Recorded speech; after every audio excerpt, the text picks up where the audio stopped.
Guys প্রথমে এদের ভিডিওটা দেখো, তারপরে ফানি ফানি কমেন্ট পড়ে শোনাচ্ছি। চলো লেটস গো। আপনি জানেন আমি ব্রাহ্মণ, আমি মাটন খেলাম, এটা মানে বিফ মাটন বলে বিফ খাইয়ে দিলেন। আপনি কি আপনার কি রিলিজিয়ন কি আপনার? হিন্দু না মুসলিম? আপনি মুসলিম। আপনাকে শুয়োর খাওয়াই জোর করে খেয়ে নেবেন আপনি? তাহলে আপনি আমাকে গোমাতাকে খাওয়ালেন আমাদেরকে। ম্যানেজারকে ডাকবেন কি ডাকবেন না?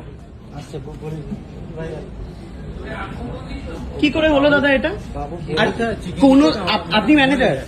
हम तो बोले हम स्वीकार करें हमारा गलती है। गलती का तो बात है, मान लिया आपका गलती है, मान लिया आपको गलती, लेकिन मैं नहीं खाती तब। Sorry ma'am. तो आपको भी खिला के हम सॉरी बोल नहीं सकते, सॉरी का कोई मैटर ही नहीं है। मैं नहीं खाती हूँ। अब एक वेज इंसान को अगर चिकन खिला दो वही मैटर है। क्या ऑर्डर दिया था? मटन स्टिक बोला था, अभी दिया मटन स्टिक।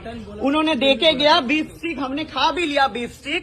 अब बोल रहे ये है आपका मटन स्टिक। हमने एक ही ऑर्डर किया था। क्या मजाक चल रहा है ये आपके यहाँ पे?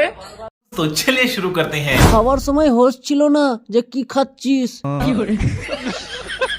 বাঙালি মানুষ আবার হিন্দি বলছে, তারপরে ব্রাহ্মণ হয়ে আবার মাটন খায়। শালা গরুর মাংস নাকি মুরগির মাংস, আর গরুর মাংস তফাৎ বুঝে না। ব্রাহ্মণ আবার কবে থেকে চিকেন মাটন খাওয়া চালু করলো? কিরকম ব্রাহ্মণ রে বাড়া, ফালতু চোদা, ব্রাহ্মণ হয়ে মাটন খাবে।